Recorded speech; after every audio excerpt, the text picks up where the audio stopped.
Welcome back to the Walker Test Lab. I'm here with Bill Donovan, a member of the Tenneco and Walker Emissions Control Team. Our objective in this program is to cover Step 8 in the emissions control diagnostic process. That's right, Joe. And Step 8 is to check the fuel system for proper pressure. Many technicians begin their diagnosis with the fuel system and then run through the rest of the steps covered in this series. And that's fine, because a leak or contamination in the fuel system can wreak havoc on engine operation, affecting everything from drivability characteristics to emissions. How can it affect emissions? Modern engine management systems precisely control the air-fuel mixture that's introduced into the combustion chamber, based in part on the emissions being produced by the engine. But reduced fuel pressure can alter the volume of that fuel charge, which under certain conditions could cause the vehicle to run artificially lean. A lean condition can prevent the converter from operating efficiently. It might also prevent the converter from lighting off, which means it might not function at all under this condition. How do we check fuel system operation?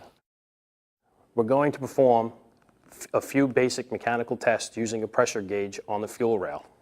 Now, some newer vehicles don't have fuel rail tabs to permit this test, but you can usually use a scan tool to check pressure on these applications. Okay, let's hook up the pressure gauge now. We need to keep safety in mind and check the entire system for external leaks. Once we are sure that there are no external leaks, we can check the pressure and leak down rate. Start the engine and you should see a pressure reading. Compare this reading to the manufacturer's specification.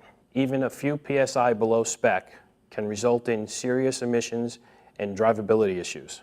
Now, shut off the engine while watching the gauge. The pressure reading should remain constant for at least 5 minutes. If not, you have either a leaking fuel pressure regulator, injector, or check valve at the pump. Once you have resolved any leak down issues and still have low pressure, the issue should be the result of a restricted fuel filter, pickup screen, or a problem with the fuel pump or its wiring. Thanks, Bill. Please be sure to join us for each of the 13 steps in proper emissions control diagnostics. Our next segment will cover Step 9, checking fuel trim. Thanks for watching.